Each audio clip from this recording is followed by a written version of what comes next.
T'as pas réussi à choper un bon fauteuil. Essayez de voir un peu les mots.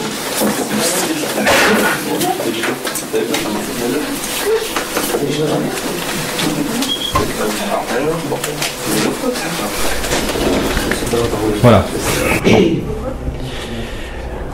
Ok, donc je vais essayer de vous parler, je vais essayer de tenir dans le format d'une heure, même si normalement je tiens plutôt 1h10. Clavier ergonomique Bepo. Donc je m'appelle Benoît Ancio, on est le 2 février, je viens en tant que représentant de l'association Bepo. Tu fonctionnes lui ? Bon, alors ça commence déjà.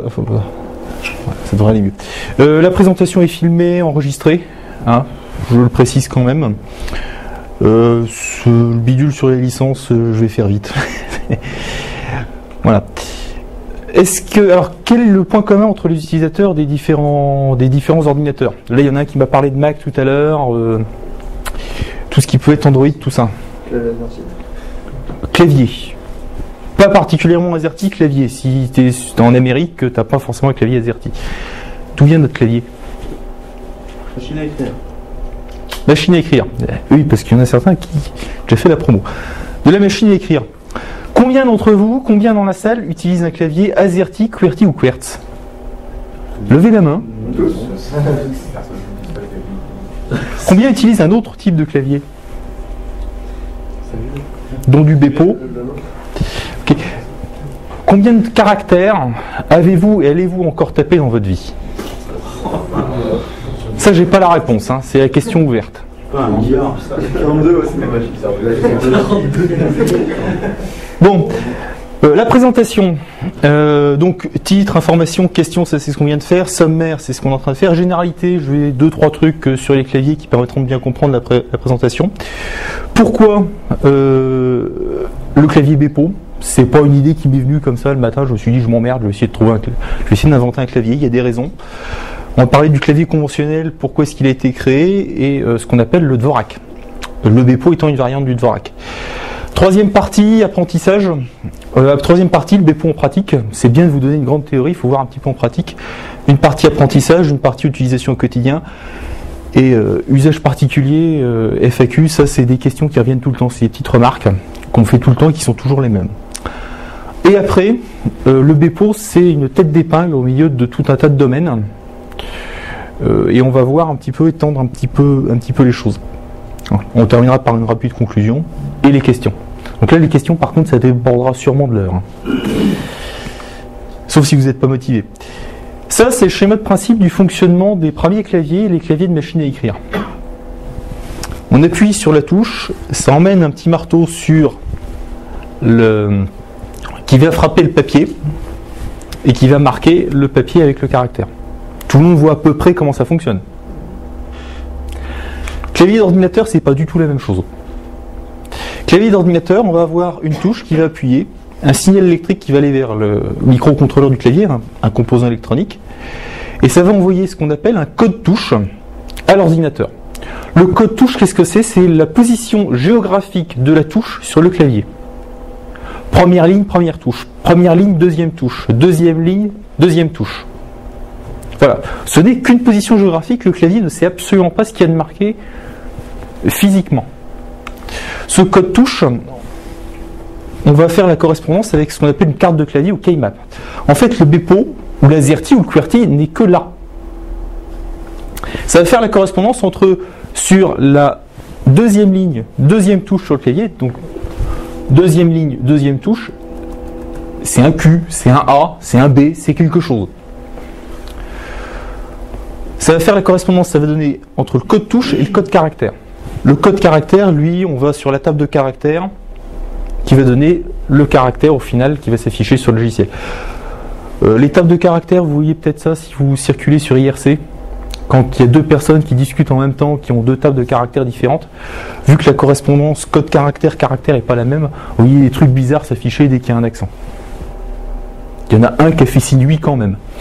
Les autres, ils sont sur la sieste, ils sont en train de dormir. Voilà. Pourquoi le clavier ? Le clavier conventionnel. Donc les origines du clavier, tu as dit la machine à écrire. Est-ce que tu sais de quand ça date la machine à écrire ? Longtemps. C'est vieux. Est-ce que quelqu'un sait de quand ça date la machine à écrire? 1800. J'irai à l'imprimerie. 1870, à peu près. Ça, c'est la première machine à écrire sur laquelle on trouve un clavier QWERTY. Clavier QWERTY qui est breveté. Alors, quand je dis un clavier QWERTY, il y a plusieurs types de QWERTY. Alors, rapidement, en regardant sur Wikipédia, on en trouve 12. 12 claviers QWERTY différents qui ont chacun des petites différences. Qu'est-ce qui va changer d'un clavier QWERTY à un autre? Ça va être des caractères qui vont avoir changé de place.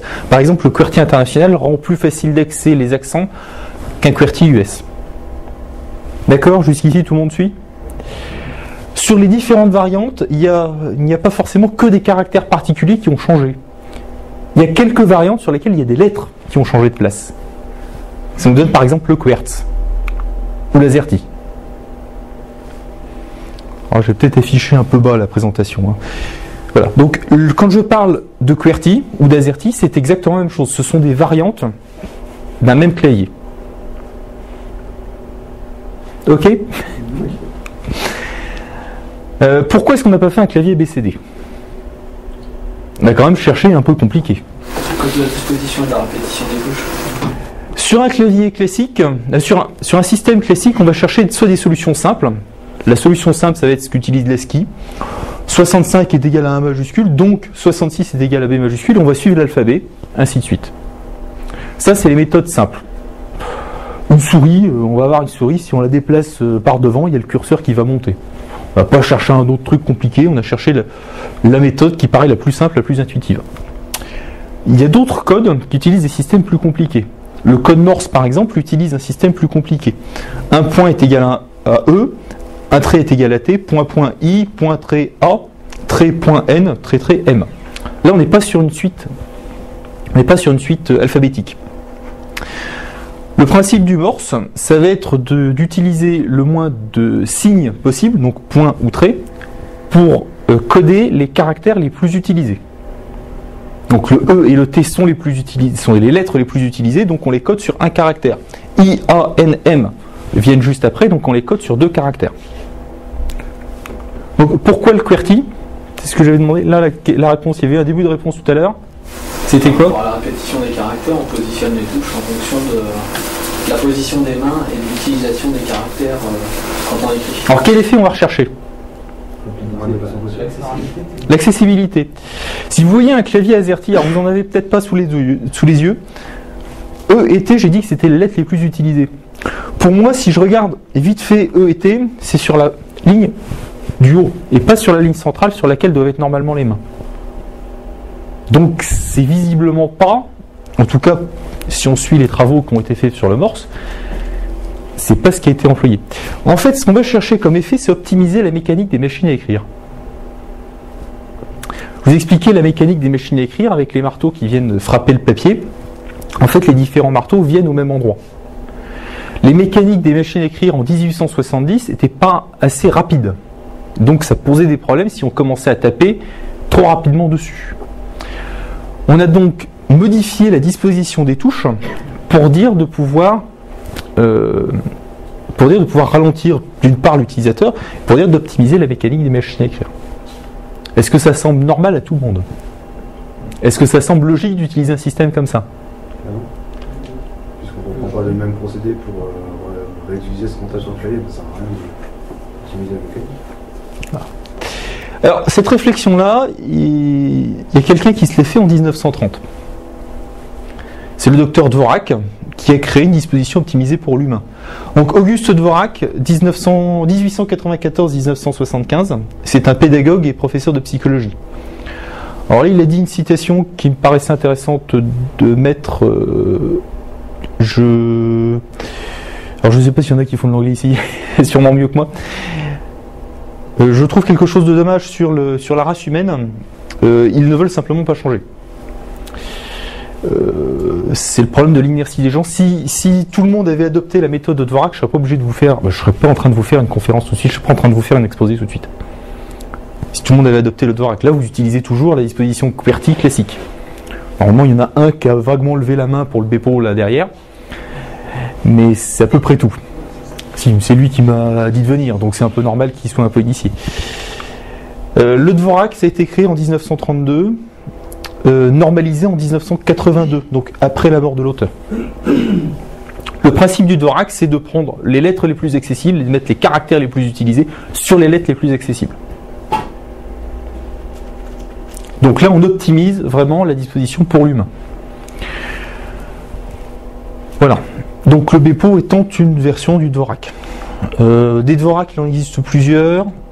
Il y en a pour l'anglais, l'allemand, finnois, le turc. Voilà. Français, on a 4 Dvorak différents sur le français.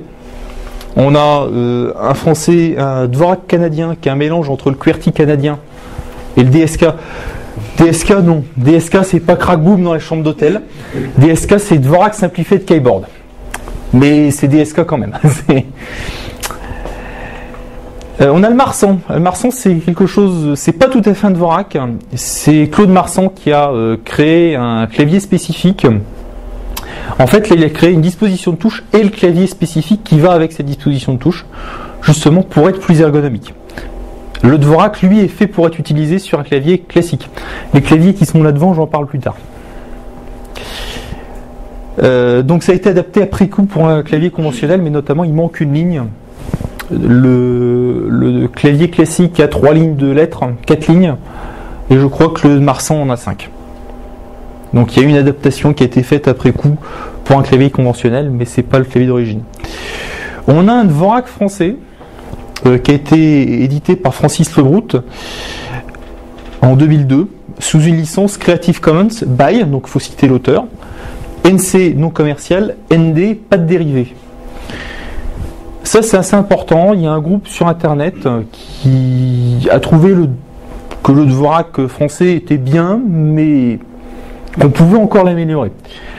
Alors sur internet, vous pouvez voir tous les échanges de mails qui ont été faits avec monsieur Francis Lebrout pour essayer de le convaincre, de le mettre soit sous une licence différente, soit d'accepter qu'on fasse des modifications. Finalement, ça s'est terminé plus ou moins sur un refus. C'est pour ça qu'est né le projet Bepo, ce que je vous présente aujourd'hui, qui a été créé en 2003, une version 1.0 en 2006. En version 1.0, c'est bien. C'est-à-dire qu'on arrête de bouger les lettres sur le clavier. Entre 2003 et 2006, vous pouviez avoir le A qui se balade sur le clavier. Maintenant, plus. Ça, c'est une bonne chose. Et sous une double licence Creative Commons by SA et GFDL. Je ne sais pas si les problèmes de licence, ça parle à tout le monde. Il y en a qui fait poup. Les autres, ils ne parlent pas. Il y en a peut-être un ou deux qui se planquent dans le fond. Non, pas trop. Voilà. Ça veut dire que quelque part, vous voulez faire un autre Bepo, vous avez le droit de le faire. Mais vous n'avez pas le droit de changer la licence, c'est-à-dire que la dérivée, la version dérivée que vous allez faire va être sous les mêmes licences, et donc vous allez autoriser d'autres personnes à modifier la propre version modifiée que vous avez fait. Là, j'espère tout le monde. Voilà.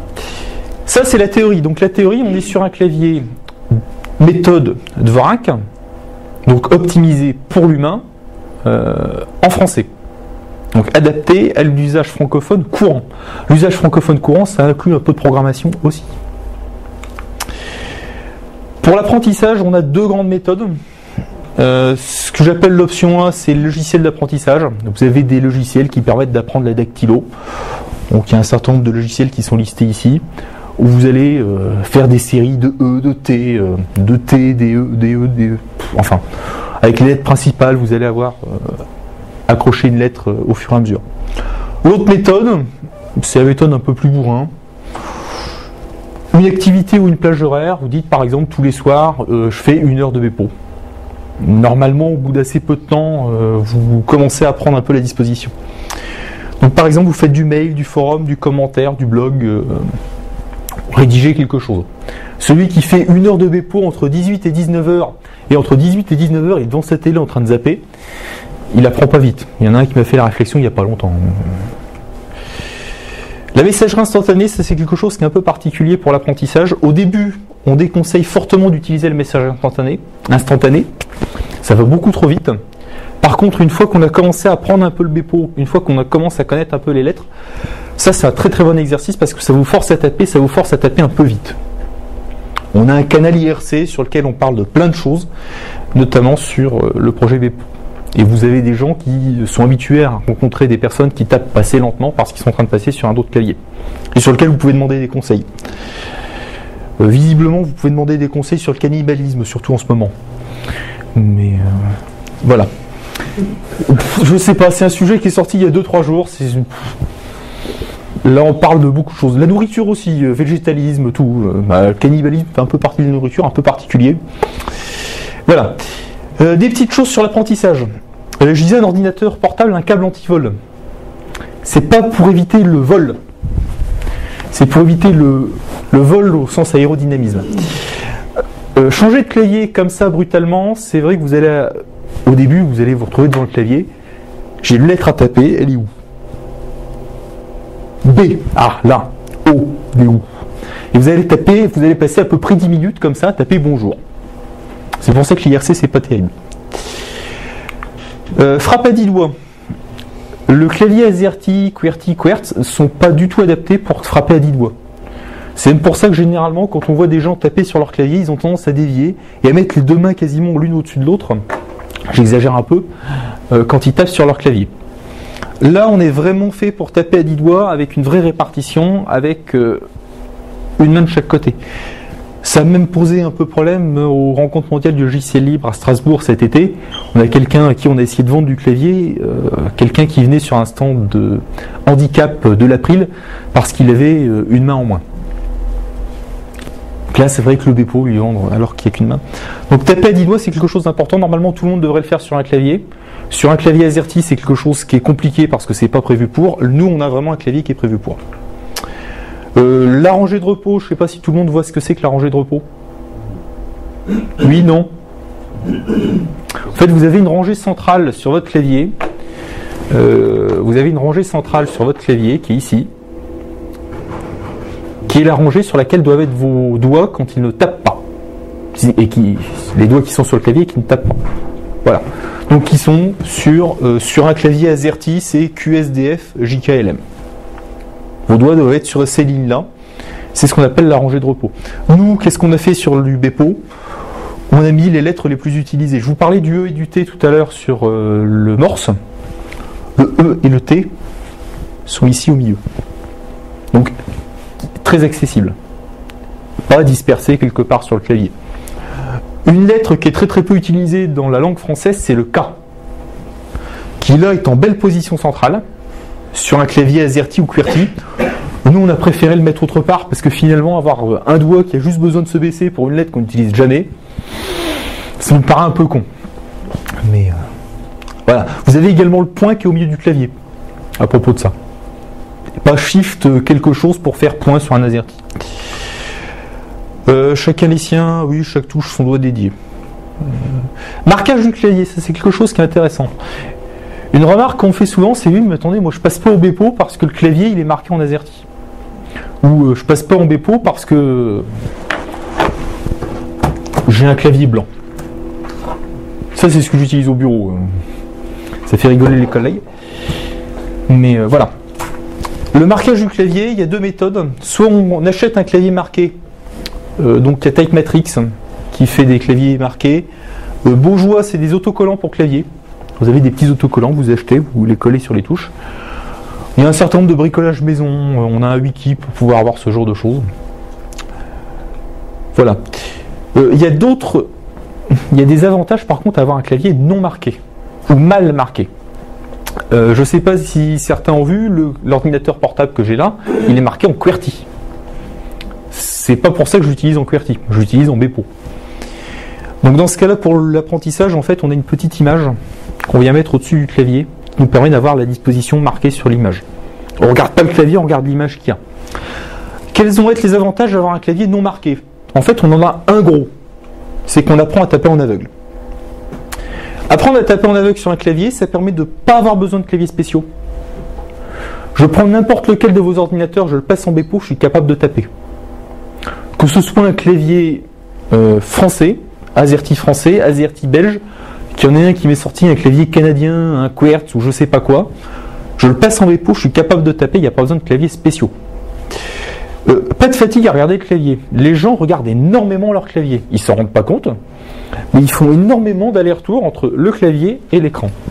Ça, c'est extrêmement fatigant. C'est extrêmement fatigant au niveau du cou, c'est extrêmement fatigant. Notamment, je vois qu'il y a un certain nombre de personnes qui ont des lunettes ici. Il paraît que c'est encore plus fatigant quand on a des verres progressifs. Ce genre de choses.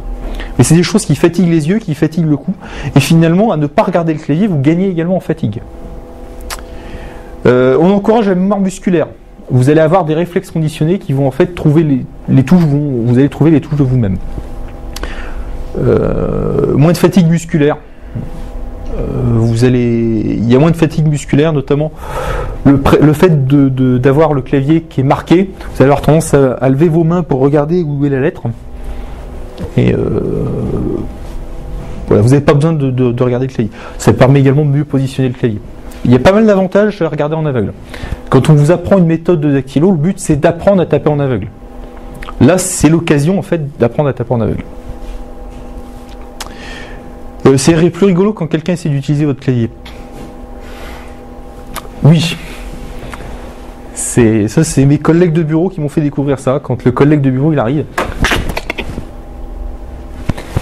et il fiche devant l'ordinateur parce que le clavier est pas bon. Parce qu'il ne tape pas les caractères qu'ils doivent taper. Voilà. Ça, c'est anecdotique.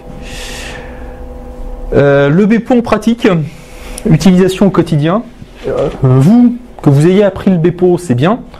Par contre, il faut que l'ordinateur il parle le même langage que vous. Il faut apprendre le Bepo à l'ordinateur. Pour apprendre le Bepo à un ordinateur Windows, je pense qu'il y en a quand même quelques-uns qui doivent encore être sous Windows ici. On a deux systèmes, soit on a l'installation donc avec un fichier d'installation setup.exe qui demande les droits d'administration, qui demande de valider 3 fois sur les premières versions de Vista, tout. Voilà, donc le fichier d'installation classique, normal.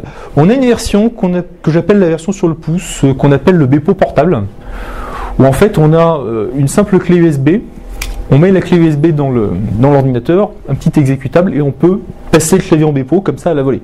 Pas besoin de droit d'administration, pas besoin d'installation particulière, quoi que ce soit. Ça, c'est assez pratique. Même si j'appelle ça la version sur le pouce, ça peut être utilisé pendant des années sur une machine. Par exemple, professionnellement, j'ai pas l'accès administrateur à l'ordinateur du bureau. Ça me permet quand même de taper sur l'ordinateur. macOS. Je crois qu'il y a quelques personnes, il y a peut-être des personnes qui sont sur Mac ici. Quand même. Bon. macOS, il y a un fichier d'installation système. On n'a pas vraiment d'installation sur le pouce comme ça, mais on a de l'installation système. Linux. Est-ce qu'il y a des gens sous Linux ici ? Il y en a un, je le savais, il y en a un, il a fait ça. J'ai dû tester un jour, mais je le dis pas trop. Voilà. Là, j'ai tapé 2 commandes barbares. Finalement, Linux, c'est le système sur lequel ça fonctionne le mieux. Ça, c'est quand vous avez accès qu'à la ligne de commande et que vous avez appris les commandes barbares par cœur. Sinon, vous allez simplement sélectionner « Je veux un clavier Bepo ». Sur un Linux qui a moins de 5 ans, vous récupérez un clavier Bepo immédiatement. Ubuntu, par exemple, qui s'installe, vous pouvez faire l'installation directement avec un clavier Bepo. Est-ce qu'il y en a qui utilisent d'autres choses qu'un Windows, un Mac ou un Linux ? Personne. Pour tout ce qui peut être Android, BSD, Solaris, Minsk ou d'autres choses, on a parfois d'autres méthodes d'installation. Les tablettes Android avec des claviers, on a la possibilité de les passer en Bepo également. Apple, moins. Ils veulent pas trop qu'on bricole leur truc. Voilà. Et généralement, on a une clé USB. C'est 25 mégas à mettre sur une petite clé USB comme ça. Vous avez le Bepo portable. Vous avez, si vous avez un Linux de plus de 5 ans sur lequel vous tombez sur un serveur, par exemple, ou je sais pas quoi, vous avez besoin de le passer en Bepo pour pouvoir taper. Vous pouvez le passer en Bepo. Et il y a quelques petites choses sur la clé USB en question. Sur une tablette Android, oui. Ça marche que sur celles qui sont par exemple comme les Transformers avec un pad ou... Ça fonctionne, la base ça a été développé pour les téléphones Android. Donc après c'est adapté à tout type d'Android, si je me trompe pas. J'ai pas de matériel Android, j'ai pas pu tester personnellement, mais ça a été développé pour les téléphones Android, donc pour avoir le clavier virtuel sur le téléphone qui est en Bepo. Après, je suppose que ça fonctionne sur le clavier physique que sur des tablettes telles que la Transformer. Donc voilà, ça, normalement, le Bepo sépare l'ordinateur sépare les Bepo, vous savez parler Bepo, vous arrivez à communiquer. Ça, c'est quelque chose, oui, c'est quelque chose qu'un copain m'a renvoyé. Alors, je sais pas si je vous laisse un peu le temps de lire, peut-être. Ça, c'est un truc qui m'est déjà arrivé. Les collègues de bureau qui s'amusent, ils font sauter les touches. Puis ils viennent me revoir 3 semaines plus tard. Qu'est-ce qui se passe? Mais tes touches? Non. C'est ce que je disais tout à l'heure. Si on apprend à taper en aveugle, le Bepo n'a pas besoin de clavier spécial. Vous pouvez faire ce que vous voulez avec le clavier. Vous pouvez mettre que des touches A. Il n'y a aucun problème. C'est mal préparé cette partie de la présentation. Usage particulier. L'inébranlable vieux monde. Les gens me disent souvent, oui mais attends, j'ai appris à taper en Bepo, moi de temps en temps je me retrouve sur un clavier AZERTY. On ne perd pas énormément à taper sur un clavier AZERTY, ça ne va pas paraître confortable, mais ça permet toujours de taper sur un clavier AZERTY ou QWERTY. De toute façon c'est marqué dessus, AZERTY ou QWERTY. Si j'ai besoin de taper 2-3 mots sur le clavier d'un collègue, ça peut se taper assez facilement. Toutes les personnes qui me disent je tape pas que du français. Le Bepo permet de taper énormément de langues européennes et internationales. Beaucoup plus qu'un AZERTY classique. Tout un tas de caractères particuliers qui peuvent se taper avec le Bepo. Le problème des raccourcis clavier. Je ne sais pas si vous le voyez arriver, celui-là, si on modifie toutes les lettres du clavier, normalement, il y a un petit problème au niveau des raccourcis clavier. Là-dessus, on a quelques solutions. Soit on suit la nouvelle disposition. Finalement, le CTRL X, CV, c'est plus l'un à côté de l'autre, mais il se perce un peu sur le clavier. Ça pose que problème sur le coupé-copier-coller parce qu'il y a une logique géographique sur cette disposition-là. On a quelques keymaps spéciaux, notamment pour du Windows et du Mac, qui en fait, pour les raccourcis clavier, vont garder la position géographique des touches. Et là, vous allez faire CTRL X, CV, mais les X, CV de l'AZERTY alors que vous tapez en Bepo de façon normale. Et on a des configs particulières pour tout ce qui va être VI, Vim. Alors, vu le nombre de Linuxiens dans la salle, je ne sais pas s'il y a beaucoup à qui ça parle VI, Vim. Si, quand même. Bon. Donc, qui ont des configs qui paraissent vraiment particuliers à ce niveau-là. Je n'utilise pas. Ou par exemple pour les jeux. Là, je pense que ça doit parler un peu plus de monde, les jeux. Moi et les autres. Je vous parlais de mon collègue de bureau tout à l'heure avec lequel je m'étais bien amusé parce qu'il tapait en AZERTY sur un clavier en Bepo. Un changement de clavier pour pouvoir repasser sur une disposition dite classique quand quelqu'un doit utiliser, normalement c'est un clic de souris. C'est un clic de souris ou une combinaison clavier. Donc c'est vraiment quelque chose qui est très rapide à faire et qui est très facile à faire. Notamment, il y a quelqu'un qui m'a fait une remarque comme quoi son ordinateur au bureau n'était pas le seul à l'utiliser, il y avait son patron qui l'utilisait aussi. Donc le patron, avant de lui demander d'utiliser le Bepo, il faut arriver à le convaincre. Je passe dans les après, je parlais des claviers tout à l'heure. Je pense que je suis vachement en avance en fait sur ma présentation, parce que je booste à mort pour tenir dans 1 heure. Clavier dans la forme. J'ai parlé du clavier, donc j'ai parlé de la disposition des touches sur le clavier. Il y a également des choses qui ont été faites. La forme du clavier, ça date également des machines à écrire. Le but étant de laisser passer la mécanique des machines à écrire. Pour vous, un clavier, normalement, il doit être positionné comment ? Est-ce que les petites pattes à l'arrière doivent être dépliées ou pas ? Oui, pourquoi ? Pour le confort. En plus, c'est affiché. Aussi pour surélever les touches. Pour surélever les touches. Pourquoi on surélève les touches ? Être surélevé, ça permettra de le voir mieux. Ah bon ? Le clavier qui est là devant toi, le noir, est-ce que tu vois les touches ? Ah là, non. Bon. Le clavier qui est blanc, là. Ici. Hop, je remets le truc. Tu vois les touches. Il n'est pas surélevé par contre. Il est à plat. Le fait qu'il soit plat ne gêne pas forcément à voir les touches. Le clavier noir, t'es un peu loin peut-être, oui. Le principe de surélever les touches, c'est pour laisser passer la mécanique des machines à écrire en dessous des touches. Le principe d'avoir les touches qui sont décalées les unes par rapport aux autres, qui sont en quinconce, c'est également pour laisser passer les mécaniques des machines à écrire. Mécanique des machines à écrire de 1870. Je vous ai expliqué, maintenant sur un ordinateur, c'est juste un contact qui est en dessous de la touche. Donc que les touches soient positionnées en décalé ou qu'elles soient positionnées en ligne, ça revient exactement au même. Le clavier n'a pas de raison d'être incliné dans ce sens-là. En fait, il devrait être plus incliné comme le noir qu'est là, pour des problèmes d'ergonomie. Je vais vous faire un test. Peut-être ton truc qui fait du bruit. Je vais vous faire un test. Mettez vos mains devant vous. Qu'est-ce qu'elles ont tendance à faire? Elles montent, elles descendent, elles quoi? Elles sont courbées. Oui, mais elles sont courbées comment? Elles ont tendance à descendre, à monter. Alors certains ont déjà fait ça hein, sur ce type de démo, mais elles descendent. Et vous les remontez avec le clavier. Si votre clavier descend, en fait, il va dans le sens normal des mains. Alors que vous, le clavier est dans le mauvais sens, finalement. J'en ai semé la moitié, là. Oui, non? Ah, mais quand on dit que le clavier est surélevé, c'est parce que généralement on a la paume qui est en contact direct avec. Ce qui veut dire que tu casses le poignet, ce qui va provoquer ce qu'on appelle, à la longue, ce qu'on appelle des TMS, troubles musculo-squelettiques, qu'on appelle bizarrement maladie de l'ordinateur. Mais jusque-là, à faire le rapport avec le clavier, voilà. Dans les différents types de claviers qu'on peut trouver, clavier un peu particulier, un clavier classique, j'en parle pas trop. Das Keyboard, ça c'est le bon vieux clavier qu'on trouvait au début des années 80. Je sais pas si certains ont déjà vu, mais bon, c'est le clavier incliné, celui auquel vous avez l'habitude, mais en un peu plus massif, un peu plus haut derrière. Bien. Il y a Logitech qui a essayé de faire des claviers vaguement ergonomiques en faisant vaguement des vagues dessus. Ça a tellement bien fonctionné que maintenant ils en font plus. Voilà. Après, dans les claviers qui sont plus intéressants à voir, vous avez le Type Matrix. Alors le Type Matrix, c'est cette bête-là. Ça. Alors qui est plat. Il n'a pas de petite papate en dessous. Le Type Matrix en question, lui, va avoir notamment les touches qui vont être alignées. Alors je ne sais pas si ça se voit bien d'ici. Voilà. Notamment les touches qui vont être alignées.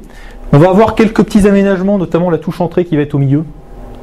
Il y a des petites choses comme ça. On va retoucher à l'ergonomie du clavier. On va plus avoir les touches en quinconce, on va plus avoir ce genre de choses. L'avantage, c'est que c'est un clavier qui est également assez compact. L'avantage d'avoir un clavier compact, c'est qu'on n'a pas à aller chercher la souris à 3 km. Donc on fait moins de mouvements. Un autre type de clavier très différent, c'est ce que nous a pondu Microsoft.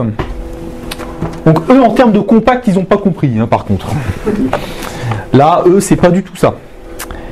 Ça va être un clavier avec les touches qui vont être en quinconce. Par contre, là, on va jouer sur le volume. Je sais pas si tout le monde a vu que le truc, il était aussi épais que large. Mais en fait, là, on va avoir un positionnement qui va être plus ergonomique des mains. Notamment, il va être surélevé à l'avant. Ce qui va permettre de conserver ce principe-là que les mains descendent quand elles sont dans une position de repos. C'est deux visions des choses. Et vous avez les Kinesis. Alors ça vaut 80 € dans le commerce. Ça vaut une cinquantaine d'euros dans le commerce. Ça en vaut 120. Hein. Kinesis, vous allez jusqu'à 300 €. C'est des trucs que je les ai pas, mais c'est des trucs qui peuvent être plus ou moins comme le Microsoft pour les versions les plus simples, les moins chères, mais qui peuvent vraiment commencer à avoir des têtes bizarres sur les versions de gamme. Ça, je vous laisserai regarder sur internet si ça vous intéresse. Ça, c'est les claviers. Chat et la souris. Clavier, on parle pas que de clavier, on parle également de souris. Généralement, on parle de clavier et de souris. Combien ici utilisent une souris? Bon, combien ici n'utilisent pas de souris? Non, pas de souris. Voilà. Est-ce que vous savez qu'il existe autre chose que des souris pour faire du pointage? Qu'est-ce que vous connaissez d'autre? Qu'est-ce qu'il a dit à l'enfant? Un touchpad. Un touchpad, un écran tactile. Voilà. Non mais c'est vrai, le touchpad est un système de pointage. Alors je ne sais pas si beaucoup utilisent le touchpad, généralement les deux compagnons de l'ordinateur portable, c'est le chargeur, parce que c'est plus pratique, et la souris. Mais le touchpad est assez peu utilisé. Oui. Donc je ne touche pas de l'écran tactile. Est-ce qu'il y a quelqu'un qui connaît autre chose que ça? Souris à boule. Les souris à boule. Avec la boule qui va faire bouger le pointeur. Ce qu'on appelle un trackball. Vous avez trackball, trackpoint. Le trackball, c'est ça. La souris à boule inversée. Vous avez la souris et la boule qui est sur le dessus, et en fait, vous bougez avec votre pouce la boule pour pouvoir bouger le curseur. L'avantage, c'est que ça bouge pas. Ça, c'est plus gros qu'une souris sur un bureau physiquement quand ça bouge pas, sauf que vu que ça bouge pas, en fait, c'est très pratique sur des bureaux encombrés. Le mien qui a toujours des piles de dossiers énormes, c'est vachement pratique comme truc. Le trackpoint. Le trackpoint, est-ce que certains savent ce que c'est? Oui, non, toi, oui. Trackpoint. Le trackpoint, c'est ça. Alors ça dépend, certains trouvent que c'est trop chiant. Moi j'ai acheté cet ordinateur là simplement parce qu'il y avait un trackpoint. Voilà, c'est des questions. Bon, trackball, trackpoint, ça fait un petit moment qu'on les trouve plus forcément. C'est des systèmes qui sont pas forcément mauvais. Le trackball, il paraît qu'il est très très bien pour les FPS. J'ai jamais vraiment testé, mais il paraît que c'est très très bien pour les FPS. Tablette graphique, détecteur de mouvement. Tablette graphique, vous voyez à peu près ce que c'est? Détecteur de mouvement, ça typiquement ça va être la manette Wii. La manette, on fait des mouvements comme ça. Il y a Logitech. Et Logitech qui a essayé de sortir quelque chose, qui a sorti un modèle, qui a arrêté, donc ça fonctionne pas. Mais voilà, ça c'est plus fatigant. Tablette graphique, c'est très bien pour dessiner. Ou pas de souris, pas de pointage. Là ça fait combien? 3 quarts d'heure que je parle avec vous. Je suis un peu en avance sur mon horaire. J'utilise pas de pointage. J'utilise un petit clavier, une sorte de petit clavier comme ça, mais vous avez tout un tas d'usages où vous n'avez pas besoin de pointage, vous allez utiliser des raccourcis clavier, vous allez utiliser des choses comme ça. Je parlais tout à l'heure des TMS, des troubles musculo-squelettiques. Le principe, c'est de faire toujours le même geste. Le fait d'utiliser différents systèmes de pointage, en fait, vous allez solliciter différents muscles. La souris, vous allez bouger votre bras. Le trackball, ça va être plus le pouce. Le touchpad, ça va être une utilisation différente, et en fait vous allez varier les gestes que vous allez faire.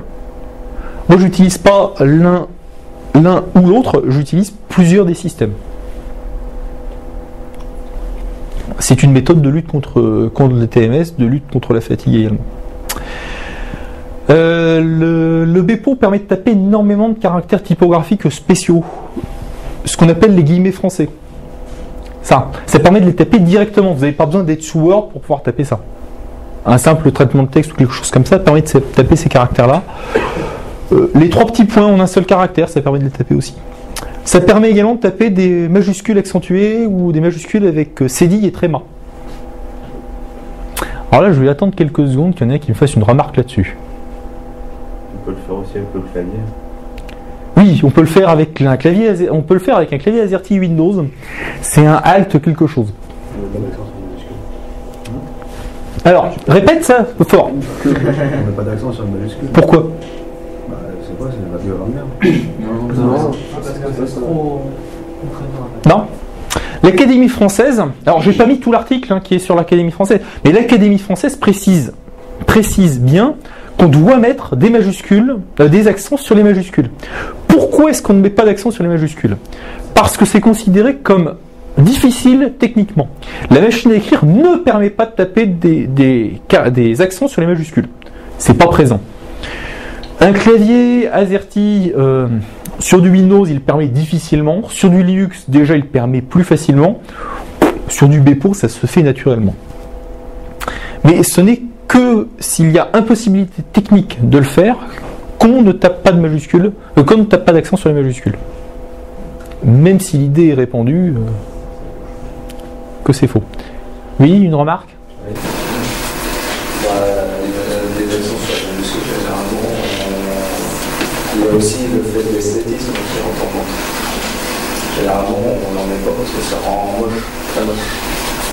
Je ne trouve pas que ça rend spécialement moche. Ensuite, c'est les règles typographiques. Le principe des règles typographiques, c'est justement... Je sais que dans certaines pubs, justement, ils évitent de les mettre justement parce que ça fait pas... Ça fait moche. Oui, à la rigueur, si on joue spécialement sur l'esthétisme, on peut voir si on met les accents, si on met pas les accents. Après, taper de façon courante, normalement, il faudrait mettre les accents. On peut avoir un certain nombre de cas. Alors j'ai plus retrouvé les phrases d'exemple, j'aurais bien aimé les mettre, mais on peut trouver un certain nombre de cas où en fait le fait de ne pas mettre d'accent nuit à la lisibilité du texte. Par exemple, tu ou tuer. C'est pas s'il y a l'accent ou s'il n'y a pas l'accent, ça change quelque chose. Si je dérive un petit peu sur la typographie, on a les règles de typographie française. Je sais que sur la petite clé USB, le petit fichier de 25 mégas qu'on propose de télécharger, on a une petite fiche sur toutes les règles de typographie, sur un certain nombre de règles de typographie française à respecter. Et pour ceux qui connaissent LaTeX, ça j'ai dit quelque chose, la personne a compris. LaTeX, vous connaissez ou connaissez pas Jamais essayé. Donc LaTeX qui permet notamment de faire des présentations avec du Beamer, c'est la présentation que vous avez sous les yeux. L'ergonomie, ça c'est un article, c'est repompé directement sur Wikipédia. Ça, hein. L'ergonomie, c'est le fait d'adapter la machine à l'homme, et non pas adapter l'homme à la machine. C'est le principe même des claviers de Dvorak. C'est le principe même de ce que j'essaie de vous présenter depuis tout à l'heure. Voilà. Je pense qu'on arrive à la conclusion, beaucoup plus vite que ce que j'avais pensé, parce que j'ai été un peu vite, quoique. Notre clavier actuel, donc c'est pour répondre à des contraintes techniques de 1870. Généralement, le clavier AZERTY, on l'a appris de façon très anarchique. C'est ah oui, mais t'as besoin de taper sur un ordinateur, il est grand comme ça, le gamin. Oh, il est là, boum. B, il est là, boum. Voilà. Et on n'a pas vraiment utilisé de méthode dactylo. C'est en partie responsable de tout ce qui sont les TMS, comme on l'a dit, de l'ordinateur. Passer sur un clavier Bepo, ou Dvorak, hein, si vous tapez essentiellement de l'anglais, passez sur un autre Dvorak que le Bepo. C'est l'occasion d'apprendre à utiliser un clavier correctement. On met tout à plat. C'est l'occasion rêvée justement d'apprendre une méthode dactylo, d'apprendre à taper à 10 doigts, d'apprendre à taper en aveugle. C'est une disposition qui, contrairement aux AZERTY, QWERTY, Querts, est étudiée pour être adaptée à l'humain. C'est pas forcément idéal, mais c'est plus adapté que le clavier AZERTY. Et ça possède beaucoup de fonctionnalités qu'une disposition classique ne possède pas. Vous pouvez taper beaucoup plus de caractères spécifiques sur un clavier Bepo que sur un clavier AZERTY classique. Bon, après, il y a l'inertie humaine. Les gens n'aiment pas changer.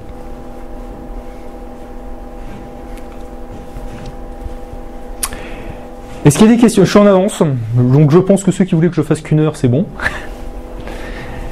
Est-ce qu'il y a des questions? Est-ce qu'il y a des choses comme ça? Des remarques? Quand vous établissez votre clavier Bepo, valider la disposition des touches, vous le faites en utilisant des algorithmes qui permettent de voir la rapidité de saisie, l'utilisation, les choses comme ça? Des algorithmes pour voir la rapidité de saisie, on n'en a pas vraiment. Sur le principe des claviers de Dvorak, il faut savoir que tous les records du monde de frappe à l'ordinateur sont faits sur des claviers de Dvorak, et non pas sur des AZERTY, des QWERTY. Nous, le Bepo, on a pondu une belle formule mathématique qui nous a donné un clavier bien théorique, sauf que la théorie, ça ne s'applique pas tout à fait à l'humain. Et après, on a testé, on a modifié suivant une méthode qui est beaucoup plus empirique pour pouvoir arriver à la version finale. Et c'est plus orienté saisie de texte pur ou programmation, des choses comme ça?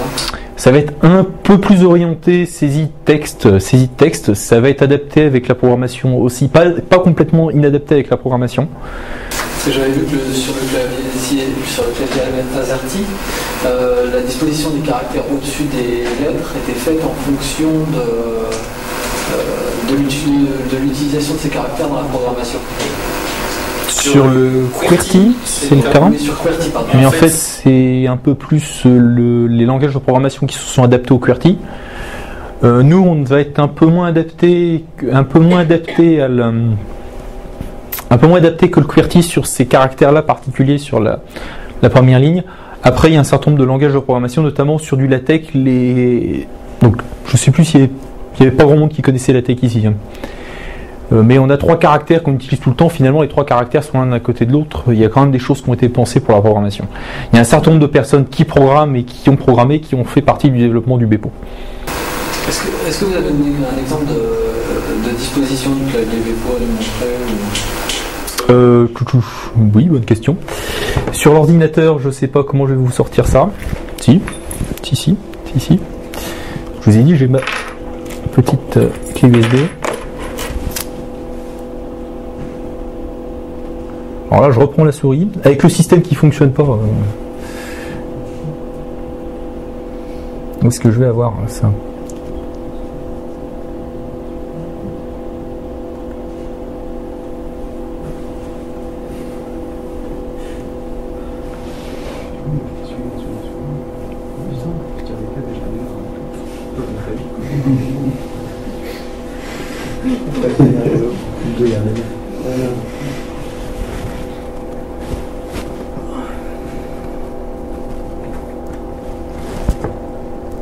Voilà, alors.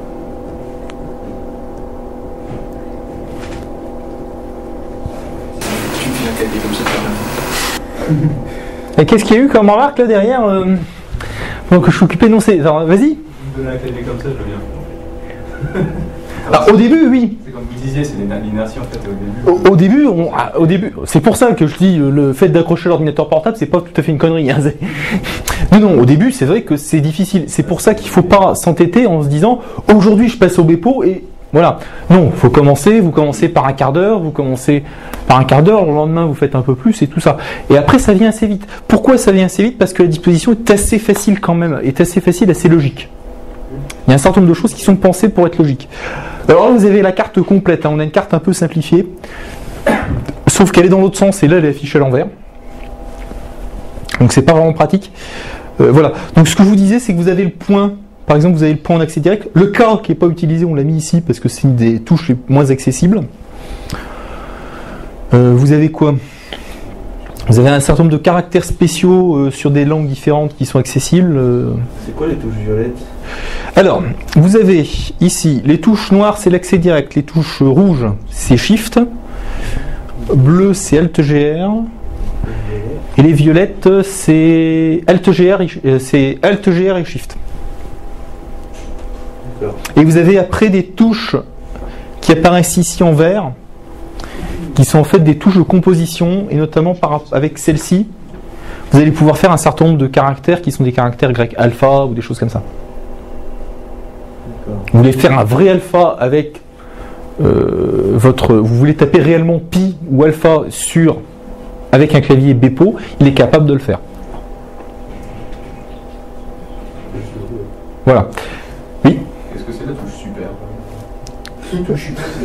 C'est ce qu'on appelle Windows, mais vu qu'il y a un certain nombre de personnes qui sont plus Linux ou des choses comme ça, c'est super, voilà. C'est pas, ça va être, je sais plus ce que c'est sur Mac. Ça va être commande sur Mac.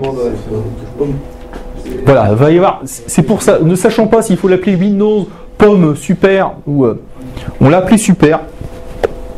Et pardon. C'est comme sur Mac. C'est là. Après, c'est. J'ai qu'une partie du clavier qui est marquée. La touche Supre, elle existe également. Ça change pas. On change pas le comportement de ces touches Supre là. Le pavé numérique, on n'y a pas touché. C'est le pavé numérique. Seule remarque qu'on peut faire au niveau du pavé numérique, c'est que généralement le pavé numérique se trouve sur la droite, alors que normalement il aurait plus sa place à gauche. Parce que ça fait deux choses qui sont à droite. Ça fait le pavé numérique, on déplace sa main pour le pavé numérique, on déplace encore pour la souris. Alors que si on l'avait à gauche, en fait on déplacerait sa main gauche pour le pavé numérique et on déplacerait sa main droite pour la souris. Mais les claviers classiques le font pas. Type Matrix et les Microsoft qui est là ne font pas également. Voilà. Et sur la composition du clavier, je regarde surtout ceux qui sont accessibles en bleu, donc avec Alt-GR. Oui. Est-ce qu'on n'a pas plutôt intérêt, hormis pour la bande numérique en haut, c'est des caractères qu'on utilise régulièrement, en bas où il y a les slash, anti-slash et accolades, est-ce qu'on n'a pas plutôt intérêt pour le reste à faire des raccourcis sur la table de caractères? Parce que c'est quand même pas des caractères qu'on va taper très souvent. Ceux-là ? Non, ceux-là oui, mais... Pour ceux-là, ça... Lesquels ? Par exemple sur la ligne du milieu. La ligne du milieu. De Vermage, Le AE. le AE, le U avec Si, ça va être des touches qu'on peut. Le AE. Alors le AE, il est ici. Ouais, voilà, ce genre de caractères, ça n'a pas d'intérêt. Ça va être des caractères qui sont, ça dépend de comment on tape en français. Là, ce que généralement vous allez faire, parce que par une dérive de l'utilisation du clavier, c'est que vous allez taper A et E. Alors que ça peut arriver un certain nombre de fois que c'est... Alors pourquoi est-ce qu'on les a mis là? C'est pour une facilité d'apprentissage sur la touche A. En gros, si on voulait retendre vers une écriture plus française dans les chats et des choses comme ça. Voilà, Ça le but. Alors, c'est ce que je disais tout à l'heure sur l'IRC du clavier Bepo. Même si on a des sujets de conversation qui sont parfois un peu bizarres, vous allez justement, là, on va avoir tendance à repartir sur une utilisation qui est un peu plus adaptée. Une des... du langage SMS, quoi. Une des choses. Ah non, le langage SMS, vous arrivez, vous vous faites flinguer tout de suite. Déjà, vous n'êtes pas dans le bon encodage. Je vous parlais d'encodage tout à l'heure. Là, par exemple, 3 petits points. Vous avez le caractère 3 petits points. C'est quelque chose que vous n'utilisez jamais. C'est quelque chose, les utilisateurs Bepo, que les utilisateurs Bepo vont utiliser énormément parce que c'est quelque chose de très accessible. Et justement, le fait d'avoir un clavier qui a plus de possibilités, vous allez avoir tendance à plus utiliser, à utiliser mieux votre clavier, à taper plus correctement. En tout cas au niveau typographique. Les guillemets français qui sont ici, qui sont quasi infaisables sur du texte brut avec un clavier classique, là vous allez les taper énormément. Si vous voyez quelqu'un qui est sur internet et qui tape des guillemets français et qui tape des caractères 3 petits points, celui-là vous pouvez vous dire tiens, il est peut-être en Bepo. Voilà. Donc ça va inciter à taper mieux en français aussi. D'autres questions? Il y en a qui recommencent leur sieste là. Si, là j'en ai vu un là, j'en ai vu un là. D'autres questions, d'autres remarques, d'autres... Quand vous êtes passé au Bepo, vous avez mis combien de temps que vous avez fait? Alors, mon passage en Bepo était un peu épique. En fait, ceux qui connaissent pas la tech, c'est un peu particulier. Je suis passé en Bepo et en LaTeX en même temps. Je suis arrivé, boum, bon, alors quel caractère je dois taper? Ah, c'est ça la commande. Le caractère il est où? C'est à peu près ça. Et en fait, j'ai passé à peu près 1 heure pour taper une commande. J'ai mis un peu plus de 2 semaines. Ce qu'on considère, c'est... Il y a des personnes qui sont passées en 24 heures. Je ne sais pas comment ils ont fait. Généralement, en 2 semaines, vous avez commencé à prendre la carte de base. Au bout de 2 mois, vous connaissez les caractères particuliers qui sont un peu partout. Et au bout de quelques années, vous torturez quelqu'un pour venir faire une conf dans une école d'informatique. Voilà. Donc il faut compter 2 semaines. 2 semaines, vous avez appris la carte de base. Ça dépend des personnes, parfois c'est moins, parfois c'est un peu plus. 2 mois, vous savez taper les caractères un peu à la con, des choses comme ça. Et 1/4, 1/2, 3/4, des choses comme ça. Après, vous avez un certain nombre de choses qui sont aussi logiques. Et voilà. Je vous parlais des touches compose tout à l'heure. Cette touche-là, par exemple, qui est supérieure, qui est le petit chapeau qui vient au-dessus, ça permet de taper, par exemple, les indices, les exposants. Mais vous pouvez avoir exposant 1, vous pouvez avoir exposant 5, vous pouvez avoir exposant 9. Il sait le faire. Et qu'est-ce qu'il faut faire pour que les constructeurs se disent maintenant on fait plus du laser team mais du Bepo? Je dirais s'il y a 95% de la population française qui est passée en Bepo, ils vont peut-être commencer à réfléchir au truc. C'est à peu près ça. C'est ça le problème. C'est pour ça que je présente du clavier Microsoft. Alors même sur des salons pur Linux, pur informatique, pur Linux, pur informatique, ça pose pas de problème. Pur Linux, je présente du clavier Microsoft. Pourquoi? Parce qu'ils ont au moins osé faire quelque chose. Les constructeurs sont très très frileux sur ce genre de choses. C'est ça le problème. Mais après, c'est ce que je disais. Si vous apprenez à taper en aveugle, vous n'avez pas besoin d'avoir un clavier spécifique. Non, les constructeurs sont très très frileux là-dessus. C'est pour ça qu'on fait la promotion notamment de Typematrix qui nous fournit de base des claviers marqués avec le Bepo. Et que je parle notamment du Microsoft parce que Microsoft ont cherché vraiment à faire quelque chose d'ergonomique. Je parlais tout à l'heure de Logitech qui avait testé quelque chose de beaucoup plus soft que Microsoft et juste avec vaguement des petites vagues sur le clavier. J'ai pas de clavier comme ça pour vous montrer, mais voilà.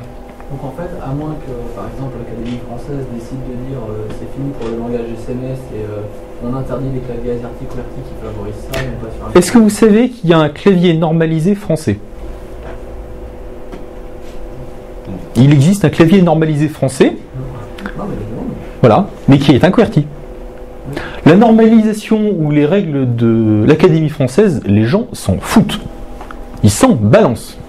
Que l'Académie française dise faut plus taper en SMS, faut plus marquer de SMS ou des choses comme ça, les gens vont continuer. C'est pas ça qui changera les choses. Sauf s'ils passent sur la suppression des claviers AZERTY, enfin l'interdiction ou des choses comme ça. Qui va interdire ça? Voilà. Donc en fait, le clavier dépôt a très peu de chances de le toucher sur le grand public. C'est de l'utilisation personnelle. Vous pouvez l'utiliser au bureau? Oui, mais après une présentation comme ça. Nous, on fait du développement, donc moins apparemment. Mais... Vous pouvez. Alors, c'est la même chose, hein. Le clavier est libre en lui-même. C'est-à-dire que si vous avez envie de faire une version qui est plus adaptée au développement, surtout en tant que développeur, vous êtes dans le domaine. Vous avez la possibilité de le faire. Faites-le. Et moi, je vous le vendrai. Voilà. C'est ça. Non, c'est vrai qu'il y a énormément d'inertie là-dessus. Mais c'est la même chose, c'est l'implémentation de Linux. Redémarre-toi. Linux, ça, on dit, ça a tendance à pas prendre. Linux, c'est la même chose. Il y a une certaine inertie qui fait que Linux a du mal à prendre. Les premiers ordinateurs, les IPC qui sont sortis, les premiers IPC étaient fournis uniquement sur du Linux. Les constructeurs fournissaient le pack avec le système d'exploitation qui va bien en vendant une boîte Windows en dessous. Voilà. Et il y a énormément d'inertie. Mais petit à petit, on y arrivera. Le Dvorak, il a mis, je sais plus, il a mis 60... c'était en 1930, hein, il a été normalisé en 80. 50 ans à pouvoir rentrer dans les mœurs. Ça va, je suis jeune, j'ai encore de l'espoir.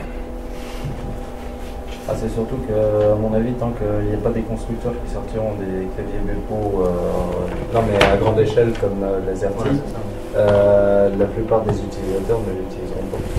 Parce qu'ils sont habitués à leur clavier où il y a tout de marqué dessus. Même si, moi j'en vois, hein, même des secrétaires qui ont l'habitude, qui regardent même peu leur clavier, etc., qui ont l'habitude, des fois ils cherchent le caractère, machin, mais ils aiment bien avoir quand même le rendu visuel. Je pense que ça peut avancer sur des choses telles que de la promotion, comme je suis en train de faire. Bon, par exemple, là, je suis sur une école d'informatique, donc des gens qui utilisent énormément leur clavier, mais maintenant tout le monde utilise énormément son clavier. Même moi qui ne suis pas du tout dans le domaine de l'informatique, j'ai toujours un clavier dans les mains. Au bureau, on m'impose d'avoir un clavier dans les mains. Je pense que ça peut partir plus sur de la promotion comme ça, peut-être de la promotion sur des écoles de secrétaires avec de l'apprentissage de dactylo spécifiquement sur ce type de clavier. Et là, la secrétaire qui aura appris à taper avec ça, qui verra les vrais avantages de ce clavier-là, va pas réapprendre à utiliser autre chose. Là, c'est l'AZERTY qui lui paraîtra anormal. Sauf que si elle a appris en Bepo, elle va arriver en entreprise. En entreprise, c'est un clé d'AZERTY. Une clé USB, 2 clics et la repasse en Bepo. Ça, je vous assure, c'est ce que j'ai fait au bureau. Si on prend les informaticiens et les secrétaires, ça fait quand même un domaine d'application sur informatique. C'est ce que je disais actuellement. En 1870, quand les machines à écrire sont sorties, effectivement, on voyait éventuellement qu'on pouvait avoir une machine à écrire dans le bureau de la secrétaire qui est au fond du couloir. Oui. Actuellement, vous voyez à peu près n'importe quelle entreprise. Je travaille, moi, dans la distribution d'électricité. Je ne travaille absolument pas dans de l'informatique. Actuellement, vous voyez, il n'y a pas un bureau sans ordinateur. Les gens tapent à longueur de journée sur leur ordinateur. Donc ça ne se limite pas aux informaticiens ou aux secrétaires. Après, il y a les informaticiens qui peuvent éventuellement être un peu sensibilisés et qui peuvent savoir qu'il existe des choses bizarres. Et vous avez les secrétaires qui vont avoir un peu plus tendance à avoir des méthodes dactylo. En fait, si on leur fait pas la démonstration comme quoi, la plupart des utilisateurs lambda, si on leur fait pas la démonstration que le Bepo est beaucoup plus intéressant au niveau ergonomique, etc., donc là, c'est pas eux qui iront chercher l'information. Tout à fait. C'est pour ça que c'est important de faire de la promotion. Mais si vous voulez faire de la promotion, ne vous inquiétez pas, là, le slide en question, je le fournis. Effectivement, il y a tout un travail de promotion, il y a tout un travail Les gens instinctivement ne vont pas forcément chercher. Ils ne vont pas forcément comprendre même qu'il y a un problème. Mais Parce que finalement, ils ont utilisé la méthode qui leur paraît la plus simple. C'est ce qu'il y avait de présent, donc c'est ce que j'ai utilisé. Mais beaucoup de choses fonctionnent comme ça. Je parlais un tout petit peu de Linux tout à l'heure. Les gens qui me disent « Oh bah oui, mais j'ai acheté un ordinateur, il était sur du Windows, donc bon, j'ai utilisé du Windows. » C'est comme ça que Microsoft a le monopole. Mais voilà. Je ne vais pas rentrer forcément dans ce débat-là. J'y suis déjà rentré, mais...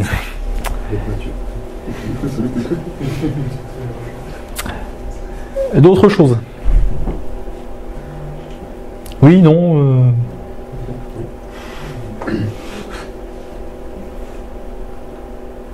C'est bon? Vous êtes tous au Bepo, tous. Je passe au Bepo tout de suite. Passer au Bepo, je sais pas si.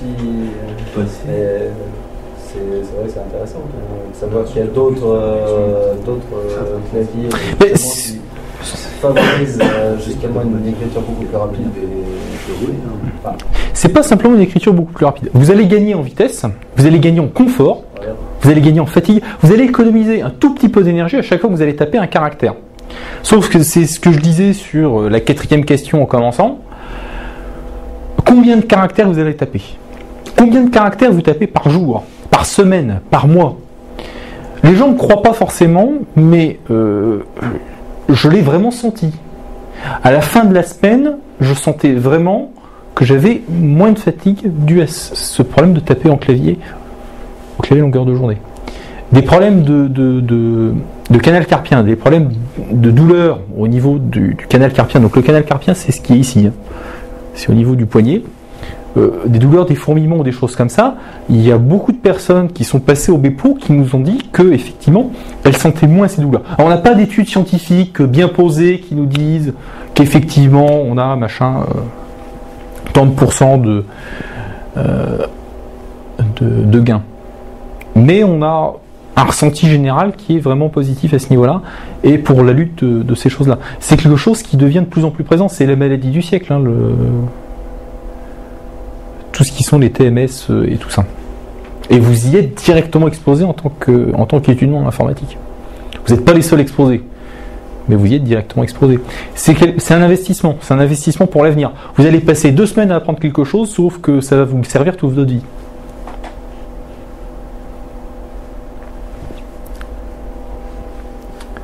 Je ne sais plus d'où c'était parti. Si, les gens qui ne voulaient pas passer... Alors oui, comme quoi vous ne passeriez pas forcément au Bepo. Juste parce que les gens suivent l'industrie. Mais est-ce que vous êtes obligé de suivre l'industrie? Ah non, justement. C'est plus pratique de la suivre. C'est plus pratique de la suivre, oui. Après, le problème qu'il y a, c'est que vous allez avoir des problèmes sur la vie privée, vous allez avoir des problèmes... Généralement, ils s'intéressent à votre vie privée, à votre porte-monnaie. C'est globalement ce qui peut les intéresser. Moi, je suis dans une logique où j'ai pas forcément envie de... Oui, Facebook, c'est un autre problème. Non, mais j'entends les petits trucs qui se disent. C'est un autre fléau, oui. Mais il n'y a pas que Facebook, hein, il y a beaucoup de choses qui sont derrière. Mais justement, le fait de suivre. Ah ben, on suit, et puis c'est... On suit, oh, bon, les autres, ils font comme ça, donc finalement, on va faire comme ça. C'est comme ça qu'on a un certain nombre de monopoles, c'est comme ça qu'on a un certain nombre de choses qui... voilà. Donc après, si on n'a pas de réaction, on ne fait pas avancer. Moi, le but, c'est d'essayer au moins de vous faire réfléchir, au moins de vous faire avancer. Même si vous ne passez pas au Bepo, déjà réfléchissez à votre souris. Oui. Je viens de remarquer, il n'y a pas de touche étape. Échappe, pardon. Il n'y a pas de touche de fonction. Mais c'est parce que c'est pas représenté là-dessus. C'est parce qu'on n'a pas modifié à ce niveau-là.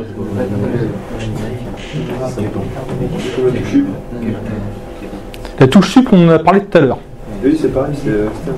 Voilà, c'est là on a juste modifié la carte principale. Alors, ce que vous pouvez remarquer par contre sur la carte principale, c'est que là, alors j'ai pas de clavier AZERTY qui est marqué, mais là, ces touches-là qui sont en fait, vous avez toute une zone sur l'AZERTY qui doit être toute cette zone-là sur l'AZERTY, qui en fait sont avec des caractères spéciaux. Vous avez toute une partie du clavier qui est en fait inutilisée, ou quasiment pas utilisée. Là, on va se réapproprier cette partie-là et réutiliser cette partie-là. Et où vraiment les caractères particuliers vont être intégrés comme des touches à part entière sur l'ensemble du clavier. L'AZERTY, vous regarderez un tout petit peu sur vos ordinateurs, on a vraiment l'impression, bon, ben on a placé les lettres, Alors maintenant, il faut placer les caractères particuliers, on va les placer sur le côté. Et un petit peu en dessous parce qu'il y a un peu de place. Mais voilà, là on a vraiment une étude qui est faite en intégrant les caractères, la virgule qui est au milieu du clavier. Vous avez la virgule qui est au milieu du clavier, vous avez le point qui est au milieu du clavier aussi. Vous avez des choses comme ça. Pourquoi ? Parce que la virgule est très utilisée, le point est très utilisé aussi. Quelle aberration de faire shift plus point virgule pour faire un point sur un AZERTY. Le point virgule qui est presque pas utilisé, le point qui est quelque chose de très utilisé, et vous avez besoin de faire une combinaison de touches pour le faire. Moi je vais sur pavé numérique. Oui, alors là c'est la même chose. Quelque part, c'est le principe de déplacer sa main qui fatigue également. Et ça crée une certaine... Le petit doigt sur le pavé numérique, tu monteras tes mains, mais tu as quand même un... En fait, c'est un peu de la fainéantise. La fainéantise. Ah, ça c'est un truc de fainéant. Ça c'est un vrai truc de fainéant. C'est-à-dire, je passe du temps pour pouvoir apprendre une technique pour en faire le moins possible sur le plus longtemps. Sur le plus de temps possible. Ça c'est de la vraie technique de fainéant. Mais je peux vous en présenter des tas de techniques de fainéant comme ça. Oui. Sébastien, sur le principe que nous en programmation on se sert énormément du point virgule alors que là il est beaucoup moins accessible que le point qui va ne servir à rien. Il l'a dit. Alors oui, ça c'est moins adapté à la programmation. Alors, le point virgule, je ne sais même pas où il est. Il est là.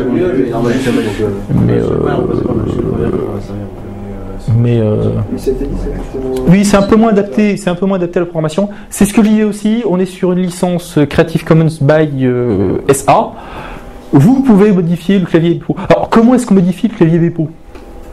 C'est un simple fichier de configuration qui a à changer. Ce n'est quasiment rien. Là où certains vous disent, notamment sur du logiciel libre, bah écoutez, modifier, et puis vous allez reprendre toute la chaîne de compilation et tout le bordel, d'utiliser un langage que vous ne connaissez pas, là c'est simplement une correspondance entre tel code touche égale tel caractère. C'est plutôt simple à modifier. Il y a des outils qui existent, il y a tout ça, mais voilà. Alors, on peut se faire son Bepo personnalisé, et il y a beaucoup de personnes, il y a beaucoup d'utilisateurs de Bepo qui en fait utilisent des versions personnalisées.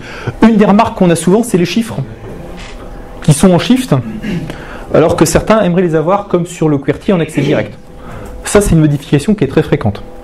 Et vous avez le wiki sur le site bepo.fr, qui en fait regorge de petites astuces de ce type-là, et regorge de petites modifications de ce type-là. Mais créer un Bepo développeur, moi je vous l'ai dit, je vous le vends. Outre le fait de prendre ce format-là, on peut se servir du Bepo pour se faire notre clavier. Tout à fait. Le seul truc, c'est il y a deux choses. Vous devez citer comme quoi le clavier d'origine de vos travaux est le clavier Bepo, et vous devez le redistribuer suivant les mêmes conditions. C'est dans le cas où on souhaite le redistribuer, mais si on garde pour vous, vous êtes obligé. Si vous le gardez pour vous, vous avez le droit de modifier. Vous avez le droit de le garder. Mais si vous le redistribuez, quelque part, si vous faites un clavier spécial développeur qui est hyper bien, je vous encourage à le... Vous faites comme vous voulez, vous êtes libre. Arrête, tu veux pouvoir gagner de l'argent. Non. Oui, si, vous pouvez gagner de l'argent, oui. Non, c'est pas un nom commercial. On n'a pas de nom commercial dedans. Bon, après, vous vendez un fichier de configuration, hein, mais c'est vous qui voyez. Vous êtes libre.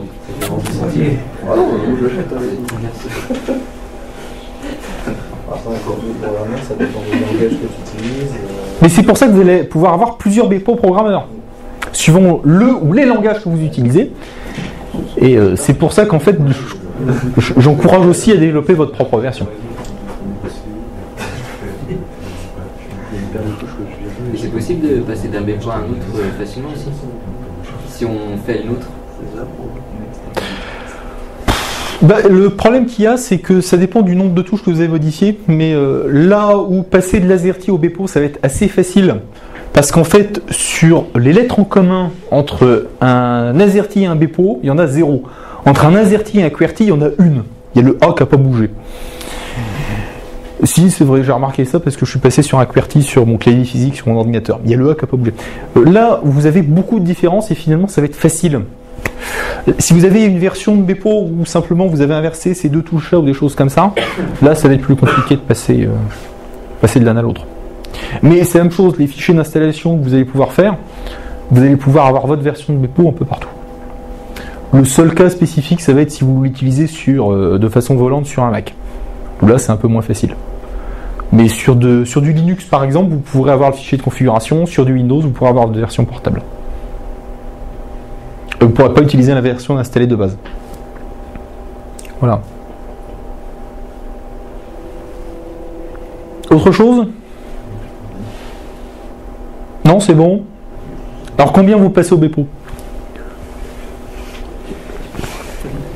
Il y en a un qui a fait un vague mouvement. Non, finalement, Peut-être pas passer au Bepo, mais au moins essayer de tester déjà. Alors, ce que je disais, le tester, prenez au moins 2 semaines pour le tester. C'est un truc qu'on ne le teste pas en 3 heures. Mais si vous prenez vraiment la peine de le tester, oui. Voilà. Une zapette pour arrêter la caméra là-bas.